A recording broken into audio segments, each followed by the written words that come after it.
What's going on, guys? I'm out here working on the old crusty Ford. Got the Eclipse sitting here. She's coming back to the channel here shortly.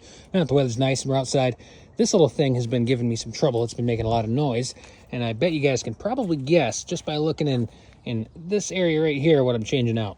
It's the water pump. So I've been driving this thing around. It's been squealing, screeching, making horrible sounds. It feels very rough. So the other day I was driving, and the heat crept up to about halfway, but it wouldn't blow hot air. And the heat on the inside of the car, the blower motor, everything's working fine. It just wouldn't blow hot air. So sure enough, the coolant's full, and I only drove it for a short time. Basically, this isn't circulating the hot through the radiator into the heater core and allowing me to have heat inside. I'm going to pull this thing apart. It's a super simple process. If you guys haven't done this yourselves, you literally take off one motor mount.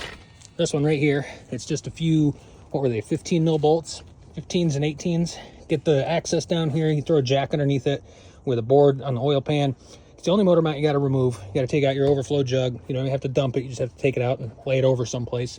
Pop the cert belt off, and then this pulley comes off, and you're left with 3 more bolts, and these are pretty crusty. I think you guys can kind of make out what I'm looking at. That's the water pump. There's 1, 2, and 3 behind here. Yeah, I'm going to swap this thing out. It comes with a fresh O-ring, so make sure you get your old one off of it. Then you got to fill it up with that pretty little bleeder funnel right there. Make sure that all the air is out of the system. Let it run for a few minutes. Get nice and hot, let it cool down, top it off as needed. I'll get the part put in. Nothing too crazy. This one feels so much better once it's in here. This one over here, on the other hand, on the healing bench, this thing was having some issues. Didn't really like life anymore. It had been used up. I don't know if you can see. There's a lot of scoring on the face of this thing. Almost looks like maybe that's just the way they cut it. Maybe it was moving a little. I'm not sure. It's right on the edges of the fins of those blades. You see that? Is that factory? I don't know. Probably should have compared them more before I put it in. Anywho, I had noticed the weep hole in the back of this thing has a nice little trail coming out of it where it looks like it's been wet and just slowly dripping. So she was on her way out. We're going to throw this thing back together. Like I said, it's pretty straightforward.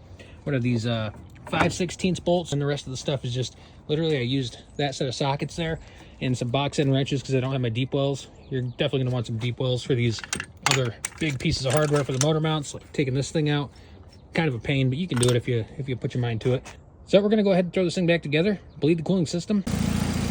Well, I just started up the old trusty Ford. Everything seems happy so far. My squeal is gone, so now I know that my water pump was actually the culprit this whole time.